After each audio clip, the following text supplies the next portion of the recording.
I love devouring a thriller alone at night, just letting my imagination run wild. Well, I definitely got what I wished for when I dug into Run on Red by Noelle W. Eiley. Oof. The viral suspense thriller that killed it, not literally on Book Talk, is now available to you as a deluxe special edition with gorgeous stenciled edges and a beautiful foiled cover. Talk about a vibe, my friends.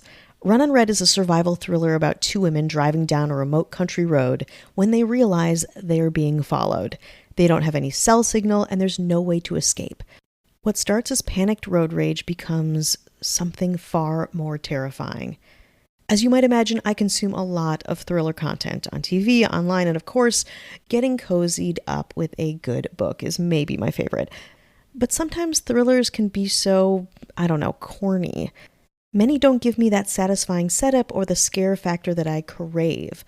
But Run on Red isn't like that. It's grounded with a good pace. The kind of scenario that catches my attention and makes me a little nervous, but not nervous enough to stop reading late at night, I love it. If you're a fan of Frida McFadden, Karen Slaughter, or John Mars, this is absolutely your jam. Run on Red by Noelle W. Eiley is available February 24th. So be sure to add it to your online cart, your big ol' reading to-dos, and eventually your favorite book list. So get under a blanket, get comfy, and keep those lights on just in case, because you're going to love Run on Red. Did you know we have completely ad-free early access to all of our episodes? Well, we do. Not only that, but we have dozens of bonus episodes waiting for you. Head on over to patreon.com/ghosttownpod, and you can check it out for 7 days absolutely free. That's patreon.com/ghosttownpod. Abducted in Plain Sight. I'm Jason Horton. I'm Rebecca Lieb. And this is Ghost Town.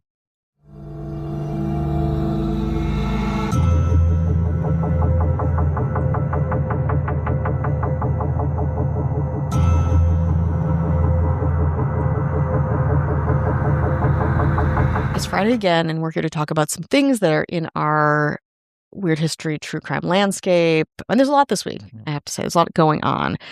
I'd be remiss if we didn't talk about the Nancy Guthrie kidnapping. It's a search.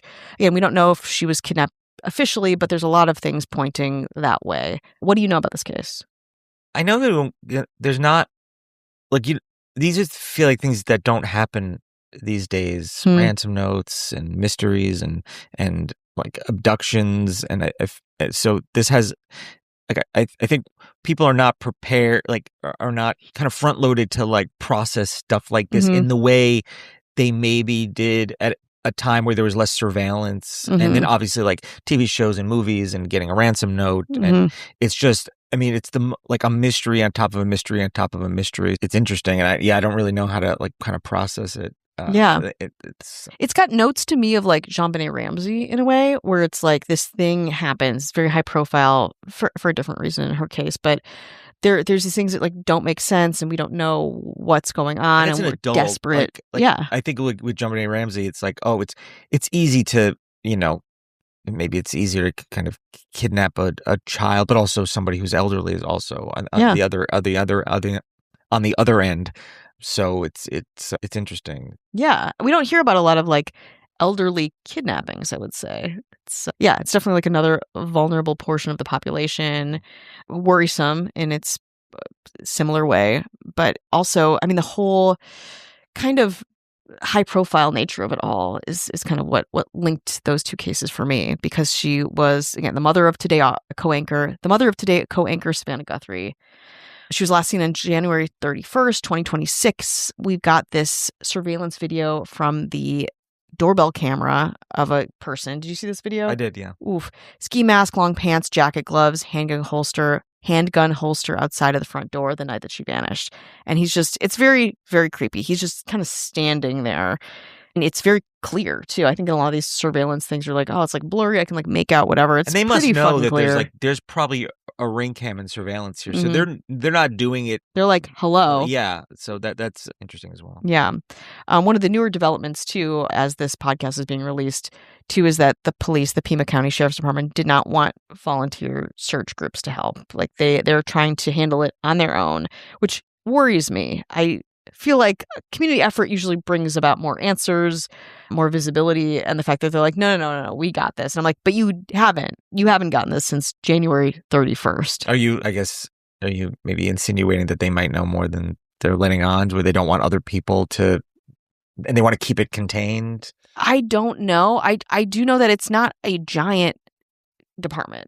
So that worries me. Again, we've talked about many, many cases, Wednesday's case, where it's like a department that maybe is not well equipped to handle a crime of this nature. And that is always just like, oh, something's going to go, like you're going to mess something up in an already kind of mysterious, abstract amount of information. There's lots of theories, of course. Theories that a family member wanted inheritance money. And that's actually the theory that came to my mind at first, too. Also working in true crime myself, where I'm like, oh, a kidnapping, someone vanishing, it's usually money motivated. Who has the most to gain? Exactly.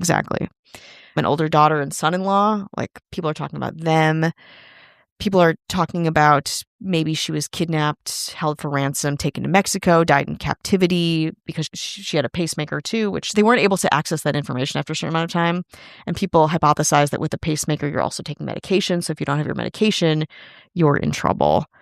Third theory, that there was someone outside in the Ring camera footage and someone inside and a driver, more than one person.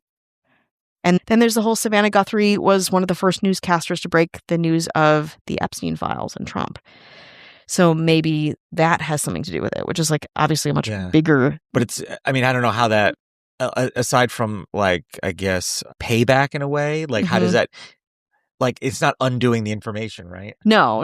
It's like it's almost like a warning to maybe me. Other people that are doing the same thing. But who might be whistleblowing. I mean, like there's a lot of that going on. We only have like 1% of the Epstein files. The rest are like going to be long video. Like it's not even just like emails. Like there's videos. There's so much content. So yeah, maybe it was a way for people to threaten journalists or other people. Yeah. But again, you're right. Everyone has what they have right now. I find it, I think it's particularly sad and chilling. And also all of this happened too around the time of the Olympics, which kind of overshadowed the Olympics, at least for me, which kind of also sent a message about how disruption. Yeah, disruption around journalism, around newscasters. Again, I don't know if her being missing. I don't know if this case is more of like a fuck you to journalists or a ransom thing or a bigger conspiracy. I don't know, but it has been so on the mind of everybody, and I feel like that must have something to do with it. It's high visibility. Yeah. Well, we will keep appraised of this case and keep talking about it. Hopefully good news. Yeah, hopefully good news. Another dark topic that is on my mind, and has been on my mind, honestly, longer than this docu-series has been out, is the America's Next Top Model limited series on Netflix. It's called Reality Check, America's Next Top Model. Have you checked that out? I haven't, but I want to. It's interesting. America's Next Top Model is something that was like said like in the way of like American Idol, all these like iconic reality shows, but even a little before. And it's just like something I haven't thought about. I was like, oh yeah, remember like supermodels? Even the 90s, like supermodels was such a, I mean, I'm sure it is now. I'm just not like culturally aware of it as I was like in the 80s and 90s. Oh yeah, it was, but that was the era of the supermodel, where it's like, I mean, we talked about the Fashion Cafe, which was a bunch of supermodels getting roped into this scam, opening this Hard Rock style cafe in their like the brand of the supermodel in the 80s and 90s was insane, and Tyra Banks, of course, was a part of that. And like moving into early 2000s with Victoria's Secret, we talked a lot about that and the corruption that kind of occurred in that company's infrastructure. But I loved America's Next Top Model. I was very into it. Did not. The problematic nature of America's Next Top Model for me wasn't on my radar until I was not a teenager anymore. For me, it just felt like, oh my God, like how fun and glamorous. And they're like putting them through the paces. Very early 2000s reality programming. And there was you weren't having conversations online about what does this mean. So we just kind of take the discourse. What did the TV give us? Or maybe news, like, magazines give us. Yeah. Or like your other like middle school friend talking about it. It wasn't like, kind of evolved discourse around what it was. But this obviously talks about it. And actually, maybe a year ago, during my pregnancy, I watched like 4 cycles of it, and it was shocking. I was like sick about it. Like it was so crazy to watch it all. It was so The Biggest manipulative. Loser is kind of in that kind of Yes. is adjacent to that, is being like, oh, this is tough. Yeah, and I'd imagine that this was created and sold based on the Biggest Loser documentary, which we talked about too a little bit, which was also incredibly upsetting. But we talked about in this podcast just one kind of point of contention in the many in America's Next Top Model, which is the Cycle 13 model call, which happened in Manhattan, where hundreds of people panicked after there was a smoking car. People thought there was a bomb inside the car. It was chaos. And it was all chaos that people kind of kept around and didn't give as much credence to, I guess, because they were trying to get into this audition for America's Next Top Model. So again, another point of destruction in this already very problematic franchise. Now, I have watched parts of this, and it still feels like it's not healing old wounds, I would say. I think it's more like Tyra Banks saying like it was a different time and apologizing in some ways, but also making sure that the audience knows that like they were also groundbreakers in other ways, like Miss J, and the idea of like, you know, people who didn't identify on a gender binary being able to be a part of something bigger, which is true, but it's also like, okay, I wonder if that could have happened without this show that ruined a lot of people's lives. And also, Tyra Banks is the face of it, so like every decision that's made, like she's kind of, not to say that it's not excusing anything or whatever, but when you're like the face of it, it's like, oh, every decision that was made, you who signed off on personally. Totally. And there's a lot of people, a lot of moving parts in these things. People are accountable, like, you know, from the bottom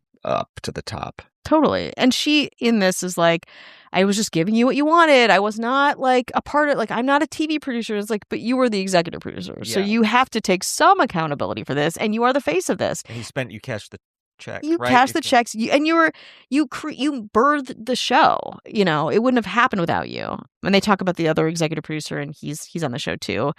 But he also is just like, well, it was a time we created these things at this certain time. And I think a product of its time only goes so far.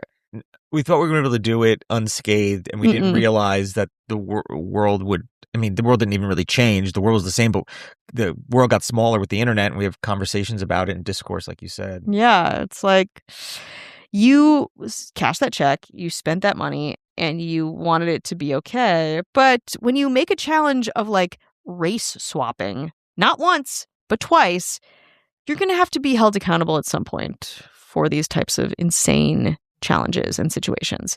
And they are, I think. I think they're facing a lot of criticism. But again, they profited off of it. They're still profiting off of the discourse, the resurgence of America's Next Top Model. I'm sure people are watching it a ton now. So it's kind of an interesting question with these muckraking documentaries. Are we just making it like, are we just perpetuating it? Yeah. Are we just ourselves in this?